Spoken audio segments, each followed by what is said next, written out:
Hi, this is Robert Kiyosaki, and you're listening to Capital Hacking. This is the most important thing you can listen to today. You are invited. Yes, you are invited to the December 6th and 7th VIP experience called Learn and Grow. It's where the accountable equity investors who are already partners meet up with keynote speakers. We learn trends in alternative investing. We learn directly from our peers, and we also meet new friends. And we'd love for you to become a new friend of ours and benefit from this. I would call it an accredited investor mastermind, where there'll be keynote speakers like Gino from Jake and Gino and Julia Barbaro speaking on all topics related to alternative investing, family legacy, and incredible life-changing topics, as well as Jeff Rutt. Now, Jeff Rutt is famous for impacting the world with over a $1.5 billion measurable impact on the world's most needy. Cannot wait to share that story with you. Couple that with great massage treatments, unique chef experiences, the ice skating wonderland with 20 different amenities going on. Your kids will love it. You'll love it. Your spouses are going to love it. Everyone's going to love it. We made sure it meets all different personality types. It's a fun experience. It's time for us to break bread. We'd love to have you there. Here's the one. I have a dream. With great power comes great responsibility. I could do this all day. This is it. Don't get scared now. They may take our lives, but they'll never take our freedom. Cinderella's story out of nowhere. Did you know that the only thing we have to fear is fear itself? Capital Hacking begins in 3, 2, 1. Welcome back to the big show. My name's Josh McCown. Phenomenal show, Mr. John Edwin. Yeah, buddy. We had Ryan and Todd Gibian, good friends of ours, and I've known them for years, and it's awesome to have them as part of the GoBundance community now. They just bring so much value and wisdom to this show. It was awesome. You're gonna learn about dialysis centers and dog hotels. How it's built. So these are wonderful brothers, actual brothers, and what I think we buried the lead here that you said it once, but we didn't come back to it. You and Ryan, I think, did MMA training. I mean, We didn't even cover that. That's actually super cool. We should have covered that more in detail. I will say, if you wait till the end, you find out the power of building dog hotels. Now, that's not all we talk about, but I didn't even know that world was that luxurious. Can't wait till you find out. These guys are legendary builders they're legendary builders in several different specialties. And more importantly, they've built a business, and that they're great. It's a family business that is a very healthy family business. We're going to learn a lot. Let's go. Well, I'm excited about this one. We have some first-time podcasters with us, do we not, John? This is so fun. Josh, we have Todd and Ryan Gibian on the podcast, both good friends of ours. Ryan and I punched each other and kicked each other many, many times over the years, training Muay Thai. We were partners in crime. We always partnered up because we not only hit each other, but we had a lot of fun. So, and then I harassed them that they had to join GoBundance. And so a little over a year ago, they did join GoBundance. So Ryan and Todd, welcome to the big show. We're so excited. Thank you, guys. Thank you very much. We're honored. So we'd love to hear a little backstory for those of us who have not yet met the Gibian brothers. Tell us what your work is. So we're born and raised in Media, Pennsylvania. We actually grew up and lived in the same room for 20 plus years. Awesome. So we were forced to be together, and had our ups and downs, but more ups than downs, definitely. And then after college, we actually lived together for a couple of years in an apartment. So the bond has been there for a long time. Our father was a contractor, residential contractor, so we kind of grew up with construction in our blood. And learned everything from the right way to fill a dumpster to framing a house. Time out there. Most people don't realize there is a right way to load a dumpster, and that's a lost art, brother. I wish we all loaded dumpsters. Especially when you used to pay per dumpster, no matter what it weighed. So now they've changed it smartly to, to do it by weight. But as much as you could fit in that thing, that's what they took. So Dad taught us well. So we also learned to work with our tools, which was, a skill that a lot of people aren't fortunate enough to learn. So learned everything from carpentry to masonry to roofing and all that. So we're guys that aren't just office guys. We actually worked with our tools in the past. So after college, I worked with my dad for a few years as partners. Decided residential construction was not for me. Ryan was finishing up college, and then we actually worked for the same general contractor for several years, probably 6 or 7 years. And we were the Gibian brother team. Ryan was in the field, and I was a project manager in the office, and we, needless to say, made that company a lot of money as the Gibian brothers team. So after that, I moved on to another larger company in the city. Ran that for a few years, and then Ryan fortunately got fired from the job that we had worked together at, and had a great client who was very angry that he got fired, and said, "Hey, if you start your own business, I'll feed you work." And that was a large dialysis company that we still do work for. So after about a year, things were going well, and Ryan came to me. Called me while I was sitting in my beautiful corner office at 15th and Walnut in the city, with my feet up on the desk, living large, and said, "Hey, come join me. I need a partner." And we went back and forth, and I made the jump, and we then became Gibian Brothers, Gibian LLC. So unfortunately, that was in 2008 when Ryan started the company, which we all know those were not the greatest years. So we started off a little slow, but we built the company, and we've been in business for 16 years. What? Let me ask you a quick question about that. You know, that I don't know. We should name that type of business launch. That's one of my favorite type of business launch strategies. And so for people listening to this, I remember that the idea of a client that is going to help basically put you into a business because of your work with them in the past and their trust in you is, I don't know, it's a really great way to get something launched. It usually supplies enough cash flow. It allows you to start thinking like a business owner. The one thing that it doesn't do well, though, and I want to ask you about this, is it doesn't teach you how to sell well because it allows you to move right into ops mode. Did you It's find that to actually, be challenging? yeah, it actually happened a little bit different. It actually, they weren't thinking of me starting the business. They were just pissed that I got fired. And I was actually in the contract with my old owner. So they were actually going to go back to the owner and say, "We're going to pull these jobs that Ryan's involved with because you're actually breaching the contract by removing him without notice." And at that point, I said, "Hey, here's an idea. You know, it's a win-win possibly. Is what I'll do is I'll act as a consultant. You guys hire me as a consultant, and I will work for you guys to finish the job and basically oversee my old company." And so what happened was the owner from the company that hired us said, "Hey, look, we don't have it in the budget. I'd love to do that. I like the idea. It seems like that would work. We don't have it in the budget." And I said, "Hey, make my old boss pay for it."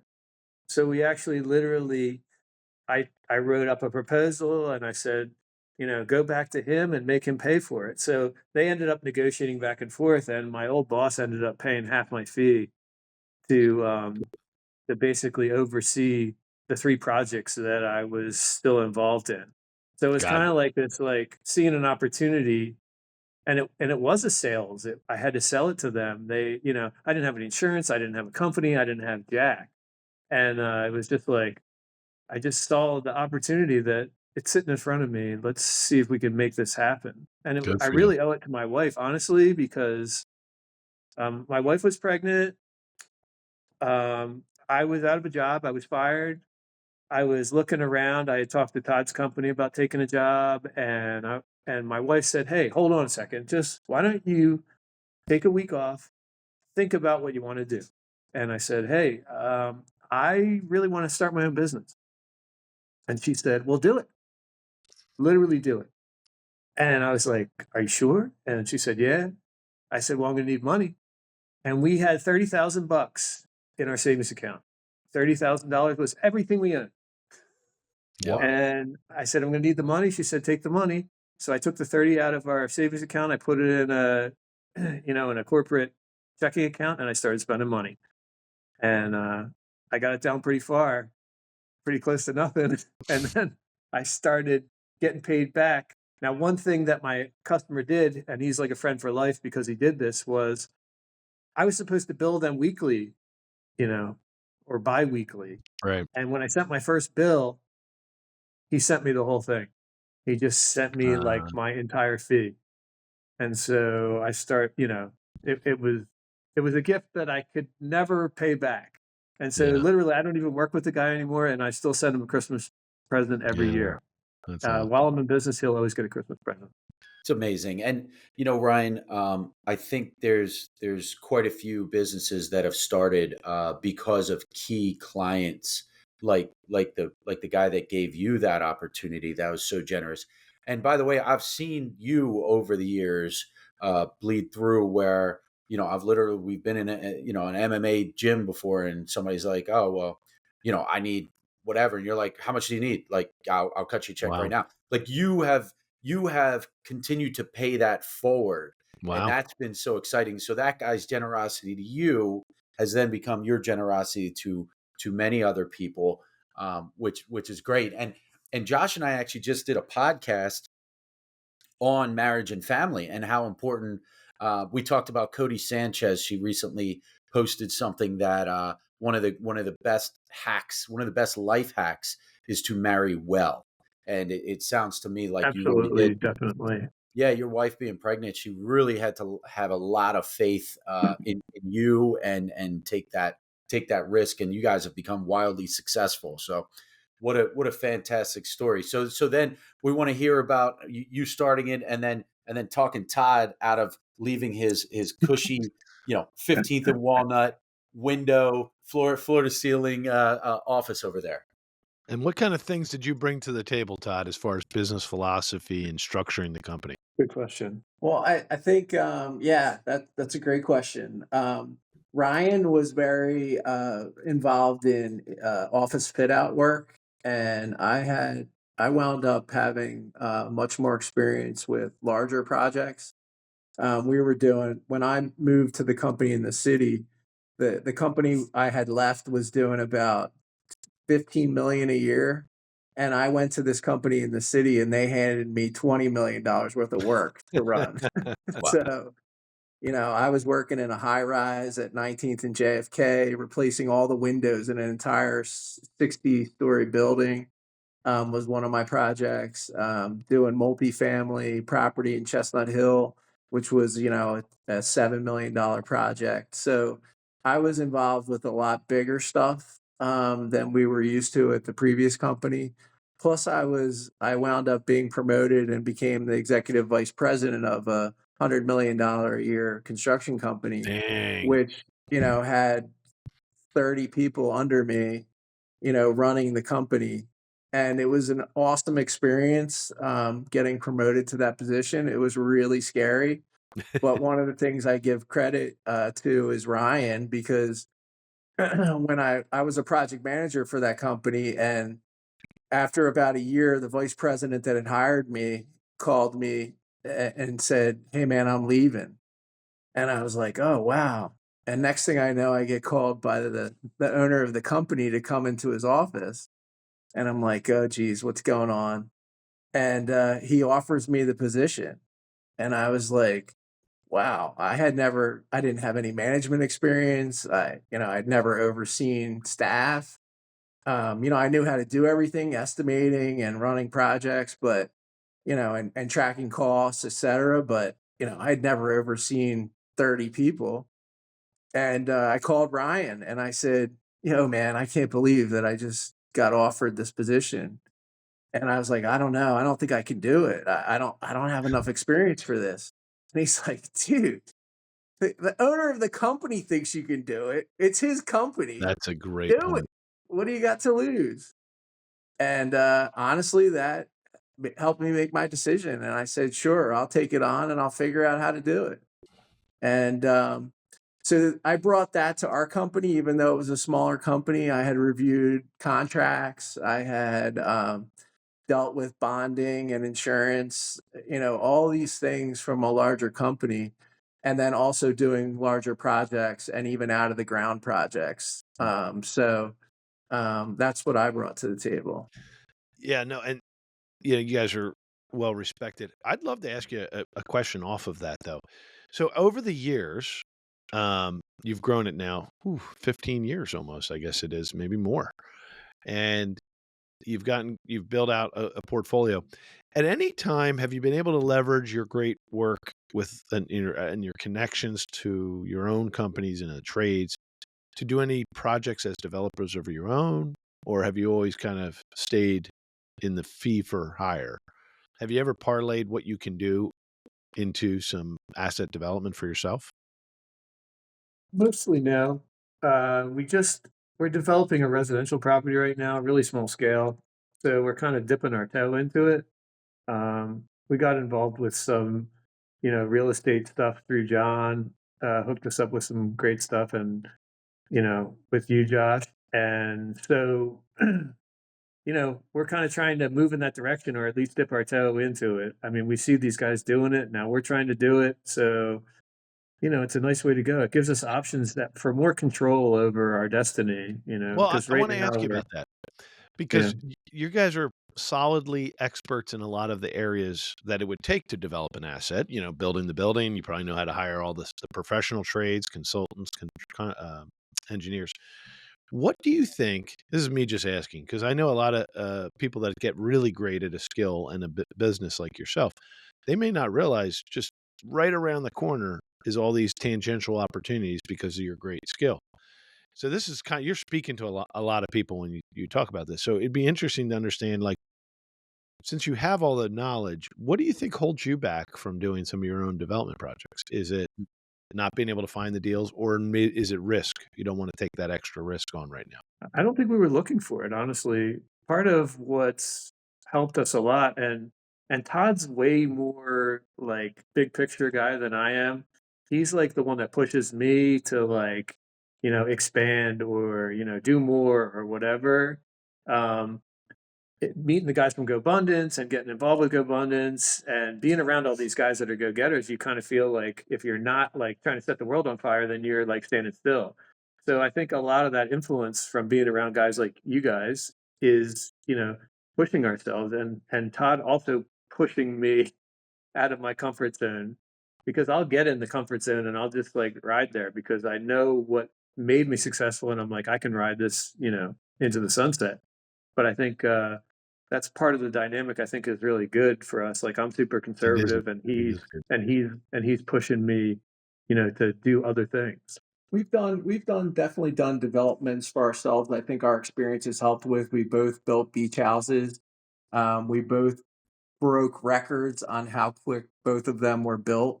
How quick were they? How quick were they built? 7.5 months for my beachfront. Yeah. And 4.5 months for mine. No, So that is land speed records, brother. That is You're land talking, speed.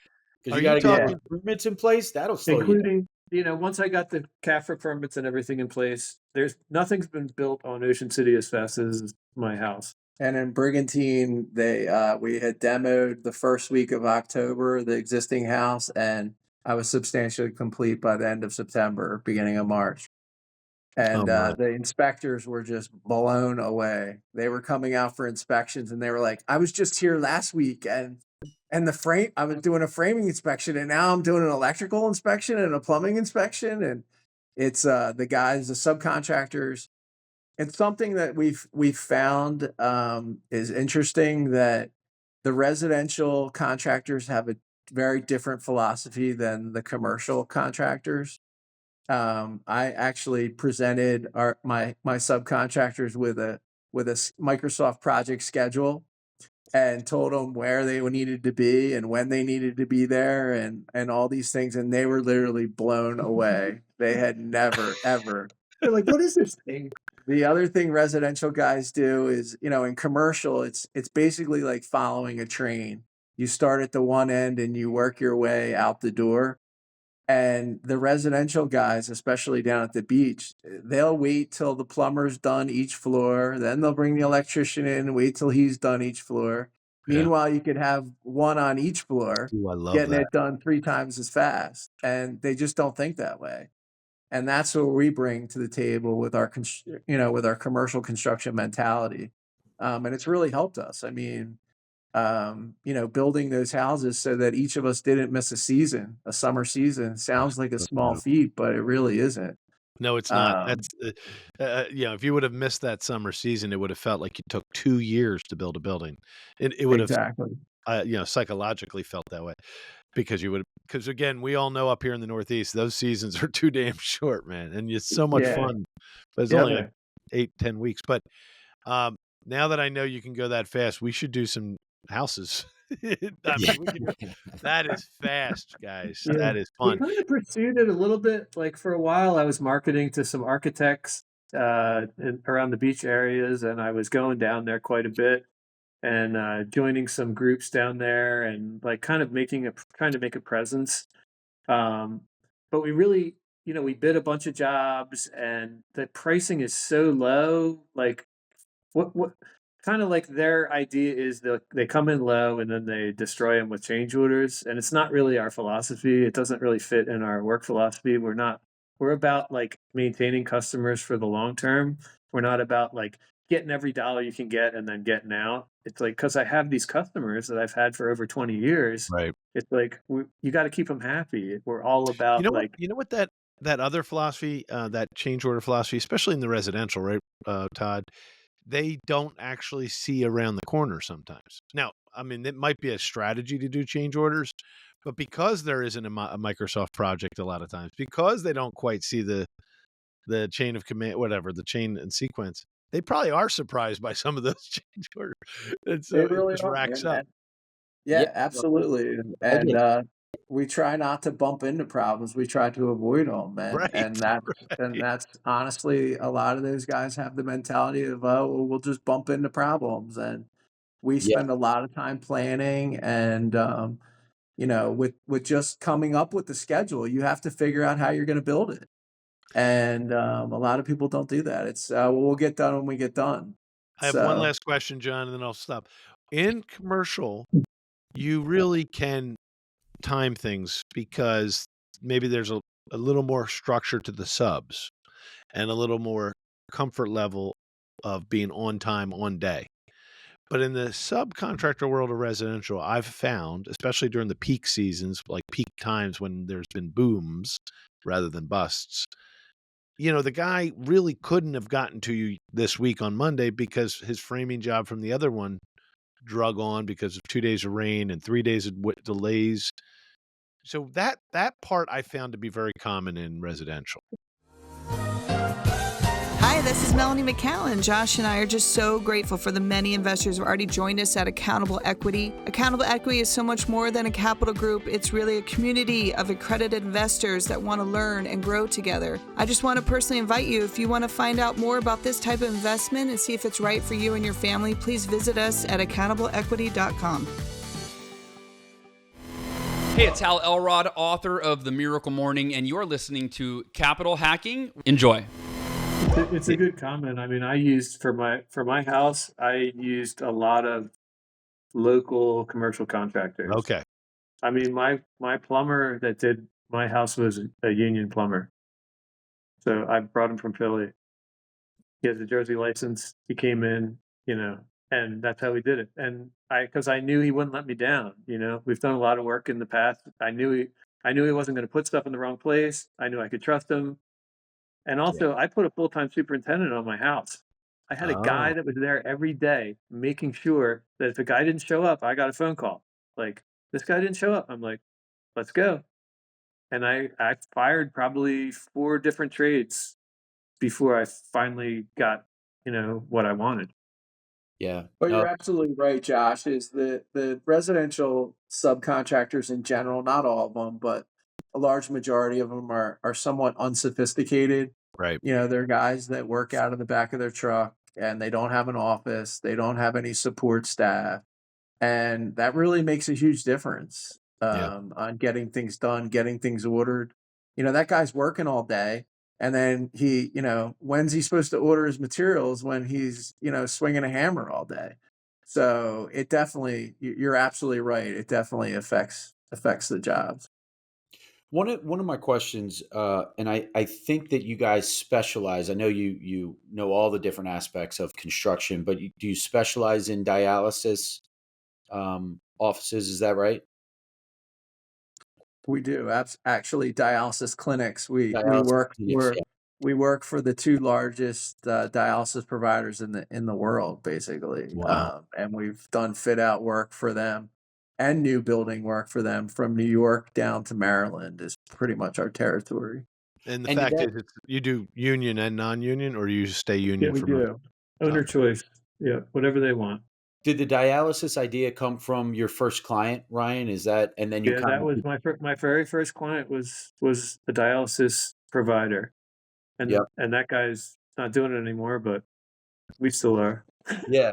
That kind No, of that's fantastic. I mean, you need a niche because it does separate you, and I know you can do so much more, but that's incredible. I'm sure that organically leads to a lot of referrals. Yeah, and that hugely leads to, kind of our business philosophy, John, of what you're saying is finding a niche and really just riding it and trying to expand it and really work it so that you're one of the best in the industry. And we're known through the dialysis community as one of the top contractors, and it's a huge market, when you think about it across the Yeah. world, people are getting dialysis.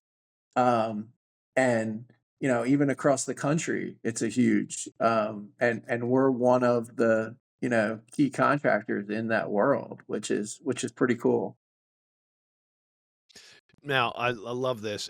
We'd love to open the floor for some other quick things that maybe you've learned that the audience could benefit from building businesses, doing it on your own as an independent company for a long time, working for big companies. What are a few things you'd love to share with the audience? Well, I think, I kind of tried to hit on kind of our philosophy. And one of the questions you had asked earlier is, why haven't you taken your experience and moved to development? And one of the things that we've really tried to concentrate is kind of stay in our lane. And we had a bonding agent, an old school bonding agent that when we first were in business, that we sat down with him at his office. And this guy was known throughout the bonding community, old school guy. And he's like, do what you're good at, stay in your lane. And honestly, we took that to heart. And it's always been a response to us is like, okay, well, we could go try this other thing, or we could build another dialysis clinic, which we know we're good at, we know we'll make money on.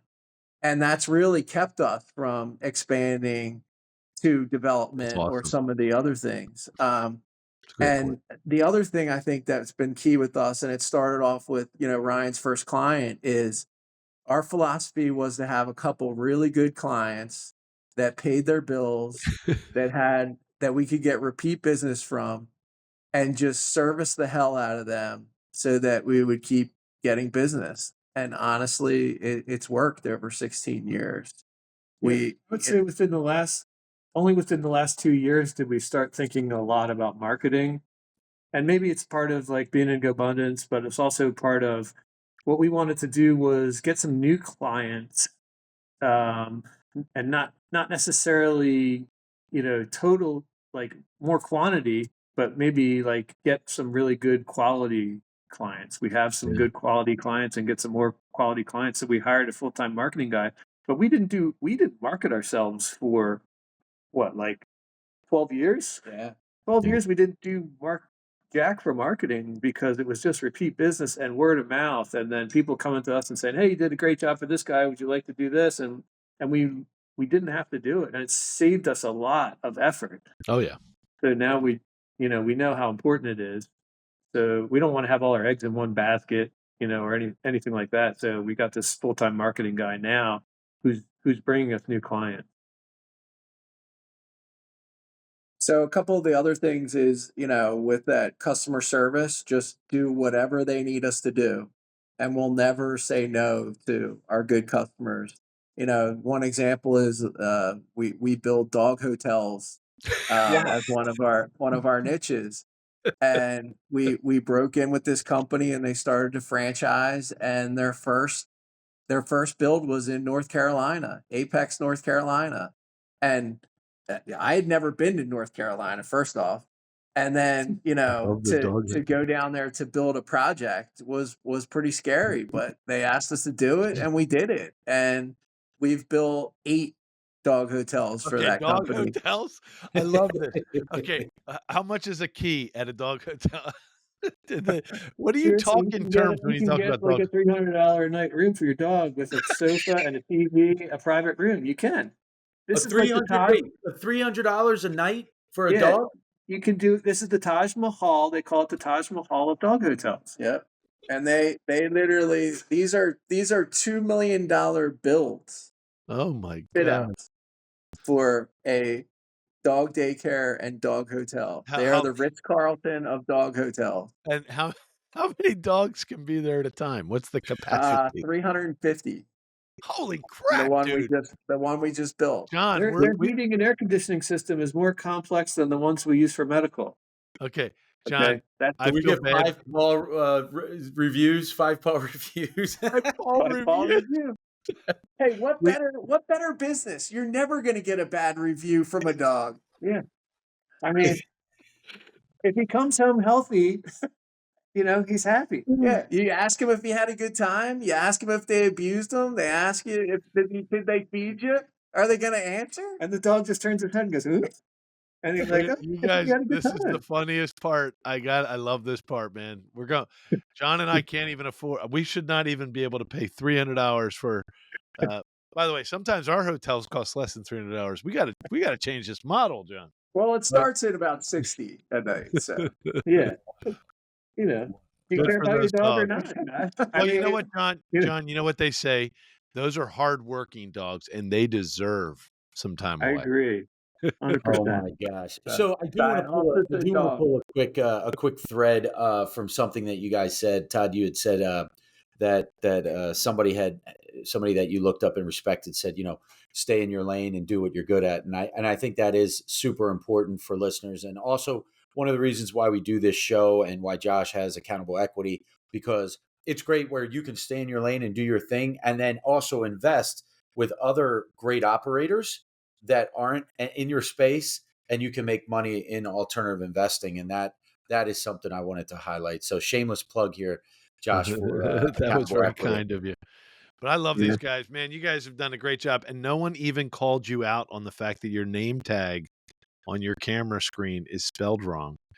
And it almost looks like GoBundance, GoBundance, GoBibians. I can't even say it. He builds so much better than we spell. I'm just telling you. He's never been a good speller. Ever. I'm not I love you guys. guys. Thank you very much. How can we find you on the internets? www.GibianLLC.com. All right. It. Don't spell it the way you can see it on the screen right now. And we are on Instagram and Facebook. Yeah. I love it. Awesome. Thank you so much. Thanks, guys. Thanks, guys. Appreciate it. Thanks. Damn straight. We just got we got to the end of another great show, and everyone listening right now, you're the family and friends. Thanks for staying till the end. That was so fun. And hey, hit the like, hit subscribe. We're here to serve you guys. That's why we're doing this show. Josh is not paying me. I'm doing this off of my quote unquote sweat equity because we want to make a difference in your life. And then that ripple effect will continue to touch the world. Hey, amen, brother. Please check us out on capitalhacking.com, all the social media threads. And yes, I know you've probably already sent this episode to one of your best friends. Thank you. We love you. Just go right into your iPhone, hit the plus symbol. We'll talk to you later. See you next week. Share.